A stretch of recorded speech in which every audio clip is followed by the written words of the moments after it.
Get ready to be taken on a tropical journey through the most beautiful destination that I have come across in all my 3 years of travel. This right here is the Philippines. Having spent almost 4.5 months, 3 separate visits in the country, I've seen and done a lot of things here, and because of my recent trip here, it was time to update my top 10 to the Philippines with the 2.0 version. Strap yourself in and get ready for what will be your next tropical adventure, the Philippines. Let's hop right into it with number 10, Crescent de Gallo. This is going to be an island that 95% of you have never heard of before. The reason being because, well, it's probably just about the hardest island you can ever try to get to. I spent about 3 days of travel just to get here. There were no given routes. You basically had to completely wing it and just show up, hope that everything would work out. But one of the great things about traveling the Philippines is that the locals will stop what they're doing in a heartbeat to try to help you out. So getting around even the off the beaten path kind of places is still possible here, but you really need to want this. So why should you go out of your way to find Crescent de Gallo? Well, I think the drone shots will speak for themselves. When you show up on this island, you feel like you're on Castaway. You feel like you are stranded in the middle of nowhere. You might as well start screaming Wilson because there ain't no one coming. We were fortunate enough that day to have had the sun on our side, and we got a remarkable sunset. We watched it on this narrow white sand beach. Crescent de Gallo is for those who are willing to go the extra 1,000 miles to see true beauty. Now, let's move on to number 9. Number 9 is one that most of you know very well and have seen on your Instagram as it's currently blowing up, and that is beautiful El Nido.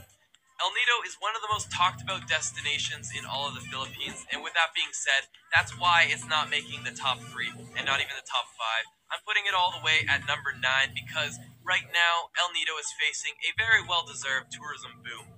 This place is Avatar meets your craziest dream. Incredible, dramatic limestone mountains just jutting out of emerald blue waters. It really makes no sense how everything that's beautiful is in one place, but that is what El Nido is all about. El Nido is particularly well known for its island tours. You've got Tour A, which is probably the most popular, where you get to see Small Lagoon, you get to see Big Lagoon. Out of my 3 trips to the Philippines, I've been to El Nido every single time, 3 years in a row, and I've seen that constant increase in tourism.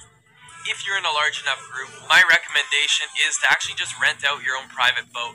The big advantage to that is that you don't need to follow the path that everyone else is following. And one of the great things of having your own private group is that you can call the shots. You don't need to follow everyone else. You can just go to your own islands and make your own adventures. After seeing Small Lagoon, we actually asked our driver just to take us to a private island. We had lunch on this island, pretty much just us and another boat. Overall, that was for me the best way to enjoy El Nido. But one warning is that you might miss out on the social atmosphere that can happen when you have a great tour group. I've also had one of my best ever dives here in El Nido. I saw barracuda, sea turtle, I believe I saw a seahorse, a bunch of other incredible marine life. This was definitely a remarkable diving spot. There's one other thing that you cannot miss if you go to El Nido, and that is the beach called Nakpan, the most beautiful beach in the entire world. Number 8 is the island of Bohol. Bohol is one of the most diverse islands you will see. High-end hotels, hostels, everything is here in Bohol, and that is one of the reasons I love it so much. Whether you want to spend your day on the beach or go and explore the beautiful chocolate hills, there's so much that can be seen and done here. Not to mention, this is home to one of the most unique creatures you'll ever come across. It looks like a monkey that had a baby with an alien. It's called a tarsier. They're very, very nervous. Do not use a loud voice. Be very quiet, otherwise they literally could drop dead from a heart attack. I'm not joking. There are 2 main parts of Bohol. There is Anda, which is in the north, and I thought it was beautiful. I really loved this blue hole we found, but I gotta say, the beach up in the north, when I was there a year and a half ago, was very dirty. Hopefully they've taken care of that. And in the more southern tip of the island, you have Alona Beach, and this is probably where I would recommend you stay. All sorts of different hotels and accommodations, pretty good food, pretty good nightlife, and it's a great place to start your day trip if you're going to be doing the Tarsier Chocolate Hill day trip. That can all be done in one day. It's one of my favorite day trips that I've ever had. Now, number 7 is definitely for all you lovers out there. This is the secret hideout of Palawan.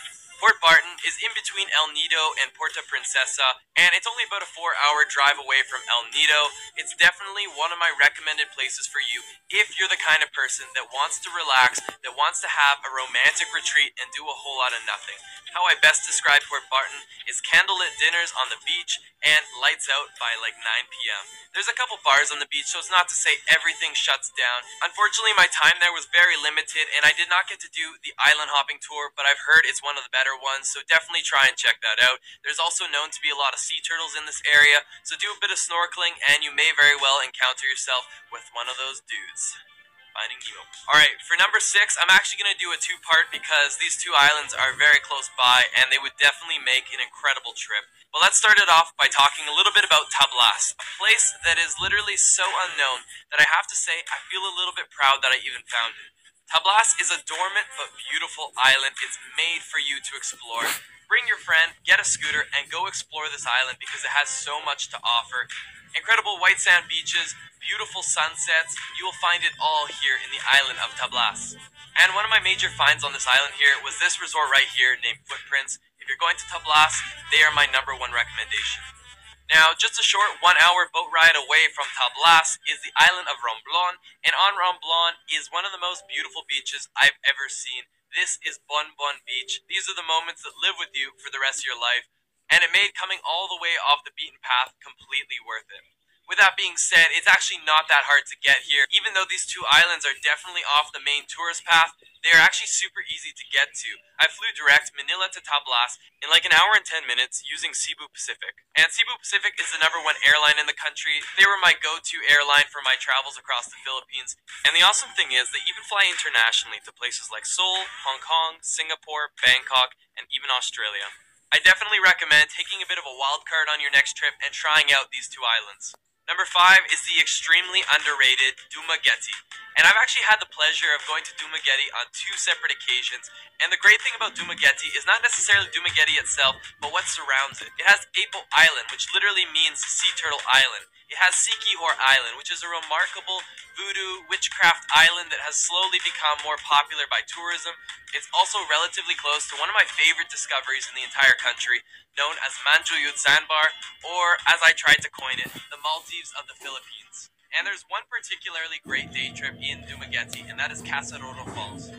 Now, I just name-dropped a ton of places, and that's probably a little overwhelming, but the great thing is I've actually created an entire travel video guide for the Philippines. So if you're curious about that, I have a free preview to the guide down below. It covers everything you could possibly need to know, everything from safety, transportation, hotels, the best must-see hidden gems, and it'll definitely get you a great head start for your upcoming trip. I put my heart and soul and everything that I learned over my past 3 trips to the Philippines into this one guide so that you can make the most of it. So definitely go check that out. Number 4 is Bontang Island, one of the islands I love most in the entire world. This is like Boracay before Boracay blew up.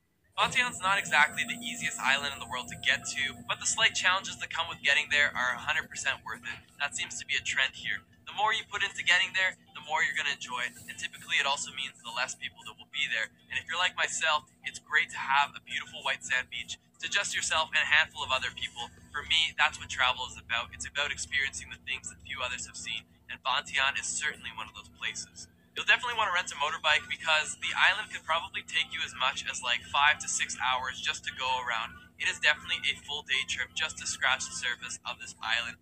The people of the Philippines are extremely kind, and it doesn't matter what road you follow down. Typically, they always greet you with a massive smile, and don't be afraid to pull over and actually have a conversation with them. I remember in Bontang stopping at a random little market and just sitting down and having a beer with a few of the guys. Even though there was a bit of a language barrier, they really appreciated me making the effort to talk to them, and for me, it was one of the highlights of my entire day. So definitely try and make friends with the locals. A couple of the notable locations on the island are this abandoned building here, right on the water, and in typical Philippines nature, we have got some incredible blue water with the saturation on full boost. It's definitely a very relaxing island, so enjoy a world-class sunset in one of my favorite islands in the entire world.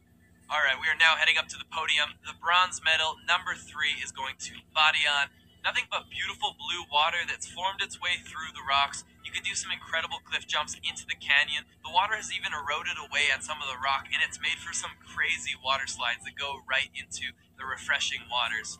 Now, you'd think this would be the end of the experience, but there is actually a cherry on top, and that is at the very end of the canyon. You arrive at what is the greatest waterfall that I think I've ever seen. This right here is Kawasan Falls, also known as the Gatorade Factory. Weather dependent, when you visit, the bluest of waters will be flowing into this little area at the very end, and this is the result. It's definitely becoming a bit more of a mainstream destination, so try to coordinate and figure out the low times to visit, but even if you have to share it with other people, this is still an unforgettable experience. Now, most people would celebrate if they got a silver medal, if they made the podium, but Koran, please don't cry. You're still extremely beautiful. Number 2 is going to the dreamy island of Koran. Look at these drone clips. Look at these lagoons. Look at this water.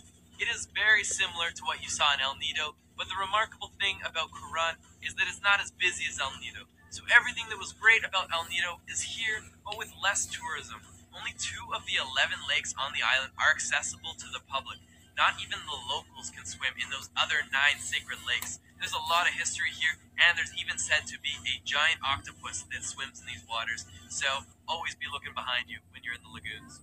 There are 3 main things that you must do in Koran, and the first 2 can be done in one day trip. There's actually a shipwreck and Pass Island day tour, where you start off the day by free diving into a sunken Japanese warship, if you can hold your breath long enough. And secondly, you end off your day here at Pass Island, one of the most beautiful islands that I think I've ever seen. Nothing but beautiful white sand beaches surrounded by cerulean blue waters and a whole lot of nothing to do. They even had an island wiener dog. That was definitely the cherry on top to Pass Island. And the third thing that everyone will end up doing if they go to Koran is, of course, the lagoon tour. The lagoons here are out of this world. There's many island tours that are offered, but the one that I took me to these beautiful lagoons. It took me to the incredible Kalagaman Lake, and they even showed us a secret lake where we had to swim under one of the rock structures to access. If the weather is right, you will never be able to find something more beautiful than this, period. Now guys, let us find out who has pushed Koran off of the number 1 spot in last year's top 10. Drumroll please. Number 1 goes to the unbelievable island of Sharkaw. Sharkaw, also known as Cloud 9, is surfer's paradise.